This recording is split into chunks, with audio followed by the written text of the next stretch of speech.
Hi, and welcome to this week's Preps Preview, Girls Basketball State Tournament Edition. I'm Justin Conn. This is Scott Richey.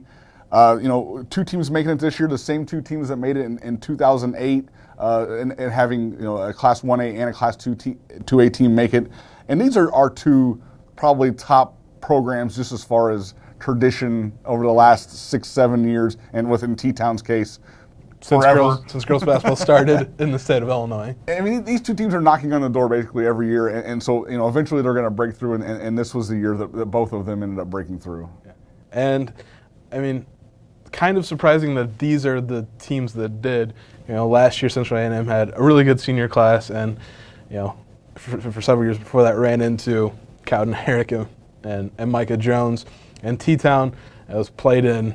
This was their third super sectional in 4 years, and had some teams. Jessie Went, her junior and senior year, some really good teams that didn't quite make it. But these two teams, kind of pulled off what their predecessors couldn't and got back to the state tournament.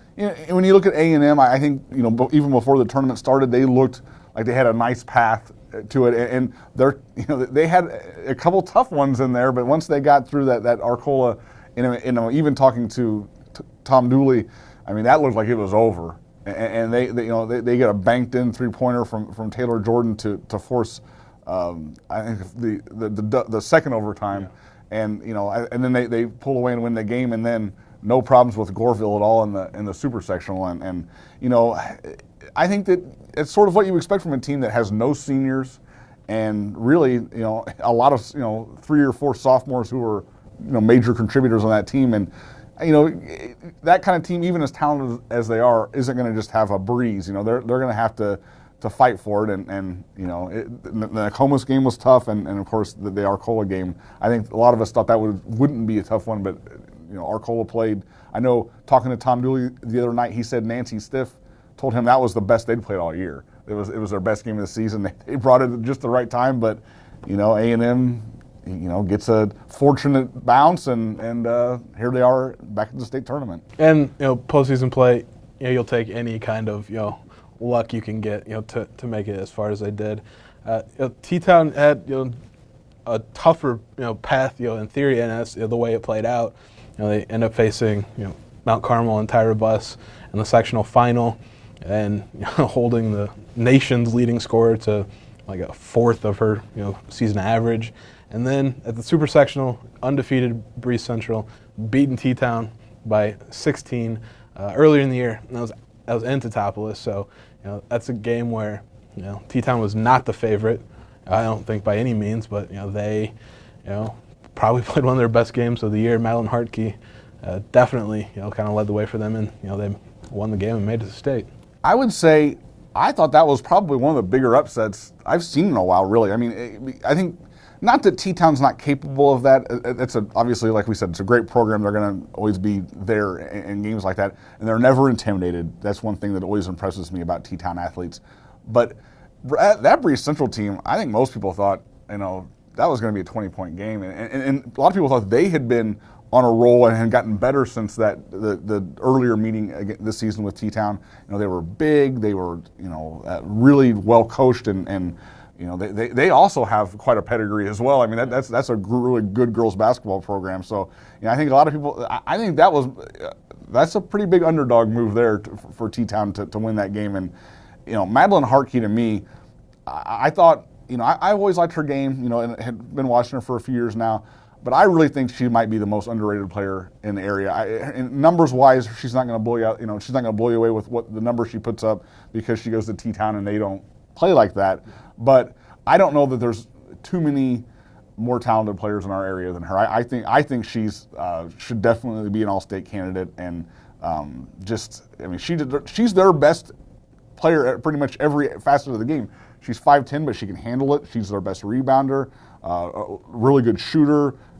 She can put the ball on the floor and drive around bigger players, which I think really helped them against Mount Carmel when I saw them in that game. I mean, they had no answer for her. They put Tyra Buss on her at the end of that game, trying to because she was just taking their bigs so easily.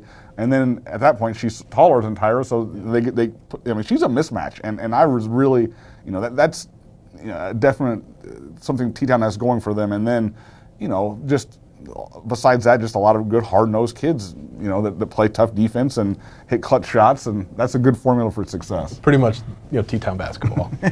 Exactly. They fit the mold really well. Kind of looking at the state tournament a little bit, we talked about this. Central A&M was fortunate that their first game was against Carrollton. Carrollton's a good program over the years. I know my days in Jacksonville, I covered back-to-back state championships from Carrollton, but that's many coaches and many families ago. No more DeShazers for Carrollton. And I just look at it as A&M is a team that plays a lot of 2A and even some 3A competition. I mean, they don't play a ton of 1A, and when they do, it's teams like Nokomis and really top-notch 1A teams. And so I just kind of feel like Carrollton's a team that does play some bigger schools, but mostly they're going to have a 1A schedule in the WIVC. So I do feel like A&M goes into that game with that advantage. I don't know a ton about Carrollton otherwise, but we also know that A&M can sometimes play down to their opponents a little bit. So it's tricky. It is fortunate they didn't get Anawan in the first game because I think they're the clear favorite in 1A. Yeah, and they've been the number one team in the state from the very first preseason poll, and for a reason. They made it to state last year, and ended up in the third place game because they ran into Sophie Brunner and Freeport-Aquin in the semifinals.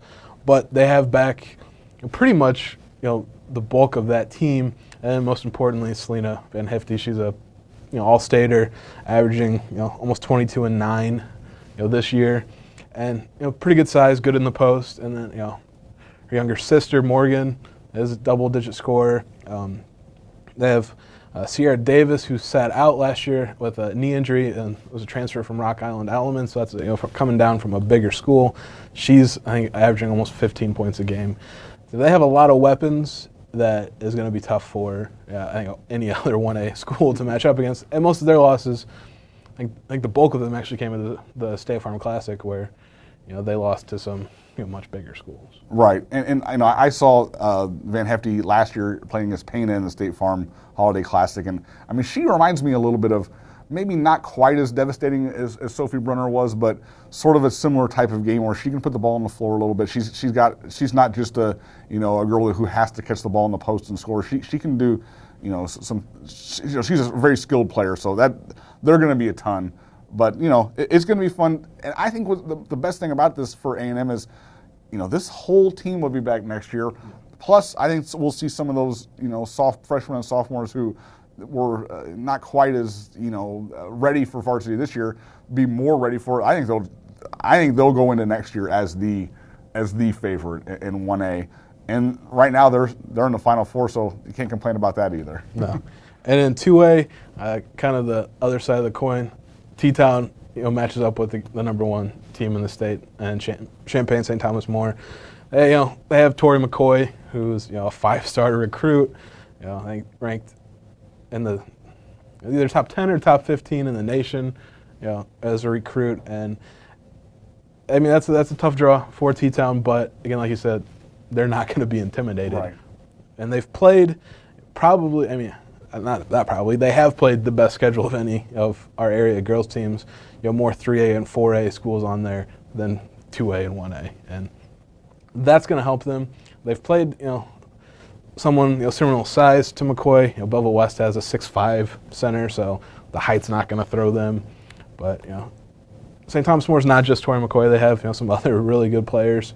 A couple going, Division II, I believe. So that should be an interesting matchup. But I think it's one where, T-Town, while an underdog, again, it's not going to, not out of that game by any stretch. I mean, that's one they can win. Yeah, it definitely. I mean, you can't really count them out at this point. After I really feel like, St. Thomas More has been the favorite all year. They've been the number one team and the favorite all year. But Breese, I think a lot of people thought that Breese Central team would give them a game. So and T-Town beat them. So yeah, I going in, I don't think you can ever really count T-Town out, especially this team that's really shown that they were by far our best area team this year. I mean, just the other OCAW teams. That was a real good top 3 in the OCAW this year, but they weren't really in the same league as T-Town, as we saw by Sullivan, not being able to compete with Mount Carmel, and then really Mount Carmel not being able to compete with T-Town. So this is definitely a top-notch basketball team at T-Town. Not a ton of, we have boys regionals going on now, semifinals and finals coming up this week. We'll talk a lot more about that next week with sectionals upon us at that point. Should have plenty of teams at sectionals and, some teams that can make some runs at state. We'll talk a lot more about that next week. And then next week we'll have the start of Class 3A regionals. Really, outside of Lincoln, I don't know that we have any team that we feel like has a great chance of making it out of regionals. MacArthur is a number 3 seed, which is tough because they've had a nice regular season. There's been some rocky points along the way, but they've been pretty good. And I think they're probably playing at least close to their best basketball right now. But man, they're going to have to win 2 really tough games to win that regional. So I think Normal U High might be the most talented team in that field that includes MacArthur, Lincoln, U High, Mountain Zion as the 4 seed. When you talk about just the amount of talent they have. Yeah, they've got Keita Bates-Diop, who's going to Ohio State, is a top 5 or top 8 prospect in the state. 6'8", shooter though. He's real lanky, and they have the Wildermuth twins, who are both probably more known for football, but really good basketball players, big too. Yeah. They're 6'5", 6'6", around there, and then a slew of guards that will try and shoot the lights out. So it's a tough matchup for MacArthur in their first game, and then if they do pull an upset, likely going to have Lincoln in there, just mechanical, methodical, always working very well offense and defense to deal with. So, and if MacArthur can't beat U High, I love that Lincoln U High matchup in the regional final. I think that's a really contrasting styles with, like you said, Lincoln's just so. They do everything on just being better coached and playing harder than you is sort of their formula for success. And U High will have to match that, but boy, talent-wise, I got to probably think U High is the more talented team. I know Lincoln has some good players with obviously led by Gavin Block, but man, we're talking about, like you said, Ohio State, a guy going to Ohio State, and then the Wildermoose. Those guys are big and strong, and yeah, and they always have guys surrounding them, some shooters surrounding those guys too. So, man, that's going to be a fun matchup if MacArthur can't pull that upset. And boy, that's just a tough task in this regional. Another Class 3A team that's had a really good season is Effingham, but they're in a regional with Centralia, who has been great this year, and that's going to be an uphill battle for the Hearts. So yeah, just kind of some tough 3A matchups for our teams this year. We'll definitely be out at Girls State in force. Aaron Dow will be out in Bloomington covering that, so we'll have a lot of coverage from Girls State tournament this year, and obviously we'll be wrapping up regionals in 1A and 2A and getting out to the 3A boys regionals as well. Make sure you check us out on HR Preps, on Twitter, on Facebook, online, and in print.